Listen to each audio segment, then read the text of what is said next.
ఇక మరొక అంశం చూసుకున్నట్లయితే కాంగ్రెస్లోకి వెళ్లాలన్న ఆలోచనలు తనకు లేదని కల్వకుంట్ల కవిత అన్నారు. కాంగ్రెస్ పెద్దలు ఎవరు కూడా తనను సంప్రదించలేదని ఆమె స్పష్టం చేశారు. సీఎం ఎందుకు ఇలా అంటున్నారో తెలియదని అన్నారు. కాళేశ్వరం అంశంలో తప్ప హరీష్ రావుపై తనకు ఎలాంటి కోపం లేదని అన్నారు. ఇరిగేషన్పై 2016లోనే కేటీఆర్కు సూచించానని చెప్పారు. కింది స్థాయి కమిటీ పరిశీలన ఆమోదం లేకుండానే సీఎంకు ఫైళ్లు వెళ్లాయని చెప్పా. ఇక రాజకీయ పార్టీ ఏర్పాటుపై ఇంకా ఆలోచించలేదు. రాజకీయాలు ఎవరు స్పేస్ ఎవరు తొక్కుకుంటూ వెళ్లాల్సిందనే కవిత హాట్ కామెంట్ చేశారు.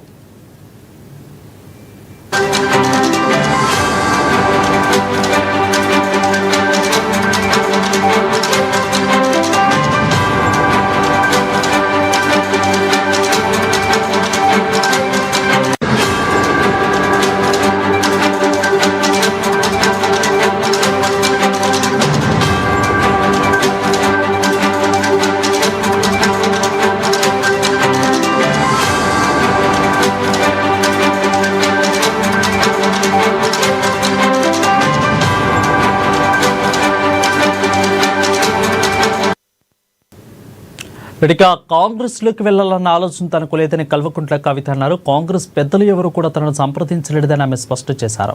సీఎం ఎందుకు ఇలా అంటున్నారో తెలియదని అన్నారు కవిత. దీనిపై మరింత సమాచారం అందించేందుకు మా ప్రతినిధి భవిత లైవ్ లో సిద్ధంగా ఉన్నారు. భవిత, చెప్పండి, అంటే ఎవరు కూడా పార్టీ మారే వాళ్ళందరూ కూడా అనే మాట ఒకటే, వాళ్ళెవరు కూడా నన్ను సంప్రదించలేదు అని. సో అంటే కవితను కూడా ఒకవేళ సంప్రదిస్తే కాంగ్రెస్ పెద్దలు కవిత వెళ్లేందుకు కూడా సిద్ధంగా ఉన్నారా?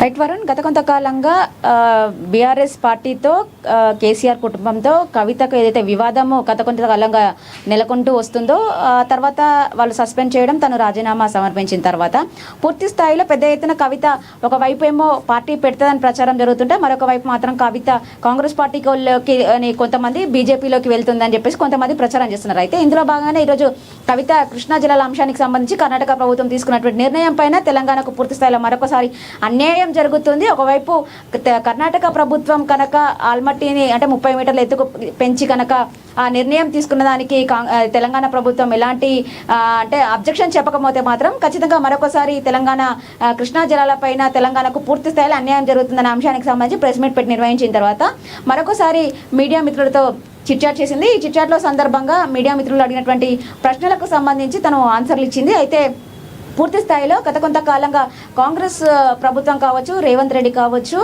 కొన్ని అంటే మాటలు చెప్తున్నారు. మేము ఎక్కడ కూడా కవితను తీసుకోము, పూర్తి స్థాయిలో అవినీతికి పాల్పడినటువంటి వాళ్లకు మా పార్టీలో తావు లేదని చెప్పేసి కూడా పదే రేవంత్ రెడ్డి చెప్తున్నటువంటి నేపథ్యంలో మీరు అంటే ఎలా డిసిషన్ తీసుకుంటారు, ఎందుకు పదే రేవంత్ రెడ్డి మీ పైన అలాంటి ఆరోపణలు చేస్తున్నారని చెప్పేసి కవితను అడగక, అయితే కవిత నేను ప్రస్తుతం ఎలాంటి పార్టీలోకి వెళ్ళట్లేదు, పార్టీ పెట్టడం నిర్ణయం కూడా ఇప్పటివరకు అసలు అలాంటి ఆలోచనే రాలేదు, ఎందుకంటే నాకు అంటే ఇప్పుడు అంత టైం కూడా దొరకలేదు ఆలోచించేటువంటి, అంటే నేను పార్టీ పెట్టాలని చెప్పేసి కూడా ఎక్కడ ఆలోచన చేయలేదు. ఒకవేళ పార్టీ పెట్టాల్సి వస్తే కనుక అందరూ నిర్ణయం మేరకే అంటే అందరి సలహాలు సూచనల మేరకే నేను నిర్ణయం తీసుకుంటా తప్ప ఎక్కడ కూడా సొంత ఆలోచనల మేరకు నిర్ణయం తీసుకోనని చెప్పేసి కూడా ఒక స్పష్టత ఇచ్చింది. అయితే గతంలో కూడా నేను కేసీఆర్ అంటే దాదాపుగా 20 ఏళ్ల నుండి కూడా ఒకే పార్టీలో ఉన్నాను, తన తండ్రి అయినటువంటి కేసీఆర్ నీడలో బ్రతికాను, కేసీఆర్ నీడలోనే నడిచాను, వాళ్ళ సలహాలు సూచనలు వాళ్ళ యొక్క పనితీరు మేరకే నేను పనిచేశాను. కాబట్టి గతంలో కేసీఆర్ అయితే టీఆర్ఎస్ పార్టీని తెలంగాణ రాష్ట్ర సమితిని స్థాపించినప్పుడు కూడా చాలా మంది సలహాలు సూచనలు తీసుకున్నారు, చాలా మంది మేధావులను కలిశారు. అంటే పార్టీ పెడితే ఎలా ఉంటుందనే అంశాలపైన కూడా పూర్తి స్థాయిలో నిర్ణయం తీసుకున్న తర్వాతనే పార్టీ పెట్టారు. కాబట్టి ఈసారి కూడా నేను పూర్తి స్థాయిలో వాళ్ళలాగానే చాలా మంది సలహాలు సూచనలు తీసుకున్న తర్వాతనే పార్టీ పెడతానని ఒక క్లారిటీ ఇచ్చినటువంటి నేపథ్యం అయితే కనబడుతుంది. అయితే చాలా అంశాలను కూడా ప్రస్తావిస్తూ వచ్చారు. కాంగ్రెస్ ప్రభుత్వం మరొకసారి అధికారంలోకి వస్తుందా అని చెప్పేసి అడిగినటువంటి ప్రశ్నకు కూడా మరొకసారి అధికారంలోకి రాకపోతేనే తెలంగాణ ప్రజలు బాగుపడతారనే అంశాన్ని కూడా తను లేవనెత్తారు. ఎందుకంటే పూర్తి స్థాయిలో 6 గ్యారంటీలు ఇచ్చారు, 420 హామీలు ఇచ్చారు, అయితే ఎక్కడ కూడా హామీలను నెరవేర్చట్లేదు. పూర్తి స్థాయిలో కాంగ్రెస్ ప్రభుత్వం కేవలం ఒక ఫ్రీ బస్ తప్ప ఎక్కడ కూడా వచ్చినటువంటి హామీలను నెరవేర్చలేదు. ఏ ప్రభుత్వానికైనా కూడా కేవలం ఒక 6 నెలల సమయం సరిపోతుంది. అంటే ప్రభుత్వం ఏ విధంగా నడుస్తుంది, ప్రజల అంటే వాళ్ళు ఇచ్చినటువంటి హామీలు కావచ్చు, అభివృద్ధి కావచ్చు, ఎలా ముందుకెళ్తుందన్న అంశానికి సంబంధించి మనం చూసినట్లయితే కేవలం ఒక 6 నెలల సమయం సరిపోతుంది. కానీ ఈ ప్రభుత్వానికి దాదాపుగా 2 సంవత్సరాల సమయం రైట్ భవిత, అయితే ఇక్కడ ఒక పాయింట్ కీలక వ్యాఖ్యలు, ఇక్కడ ఒక పాయింట్ మనం గుర్తు చేసుకోవాలి. ఇరిగేషన్పై 2016లోనే కేటీఆర్కు సూచించారని చెప్పారు. ఇక కింది స్థాయి కమిటీ పరిశీలన ఆమోదం లేకుండానే సీఎంకు ఫైళ్లు వెళ్ళాయని చెప్పా. రాజకీయ పార్టీపై కూడా ఇంకా స్పష్టత లేదంటూ చెప్పారు. అంటే ఆల్రెడీ ఆమె కాళేశ్వరం మీద ఈ రకంగా మళ్ళీ వ్యాఖ్యలు చేయడం అనేది ఏ విధంగా చూడాలి? ఆల్రెడీ సిబిఐకి వెళ్ళిపోతుంది ఆల్రెడీ కూడా. సో బట్ ఇక్కడ మళ్ళీ ఇలాంటి వ్యాఖ్యలు చేయడం వల్ల ఇప్పుడు మళ్ళీ రాజకీయ పార్టీలు అలజడి సృష్టిస్తున్నారనుకోవచ్చా?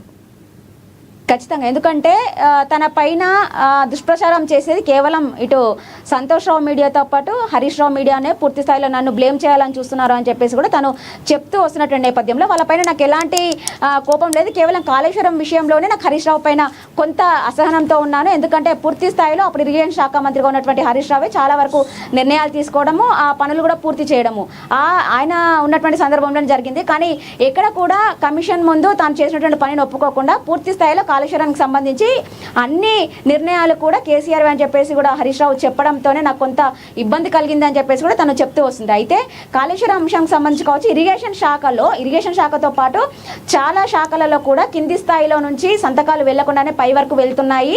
పూర్తి స్థాయిలో కొంత కాన్సన్ట్రేట్ చేయాలని చెప్పేసి కూడా నేను రామన్నకు 2016లోనే చెప్పాను. అంటే కొంచెం పకడ్బందీగా నిర్ణయాలు తీసుకోవడంతో పాటు పకడ్బందీగా కొంత అంటే ఎలాంటి ఇబ్బందులు తలెత్తకుండా ఫ్యూచర్లో చూసుకునేలాగా చర్యలు చేపట్టాలనే అంశాన్ని కూడా నేను చెప్పాను. అంటే గతంలోనే ఇరిగేషన్ శాఖలో కొన్ని ఫైల్స్ అంటే సంతకాలు లేకుండా పైకి వెళ్తున్నాయని నా దృష్టికి వచ్చినప్పుడే కొంచెం జాగ్రత్తగా ఉండాలని చెప్పేసి రామన్నకు చెప్పినప్పటికీ కూడా వాళ్ళు ఎలాంటి చర్యలు తీసుకోకపోవడము, ప్రస్తుతం ఫైనల్గా కాళేశ్వరం అంశంలో కేసీఆర్నే బాధ్యులు చేస్తూ వీళ్ళందరినీ కూడా చెప్పడంతోనే కొంత నేను బాధపడ్డాను. ఆ విషయంలోనే హరీష్ రావు పైన కోపం తప్ప నాకు ఏ విషయంలోనూ లేదు అని చెప్పేసి మరొకసారి కాళేశ్వరంలో ఇరిగేషన్ శాఖ మంత్రిగా ఉన్నటువంటి హరీష్ రావే బాధ్యత అనే అంశాన్ని కూడా మరొకసారి తెరపైకి తెచ్చింది. Right, thank you both for the clear updates.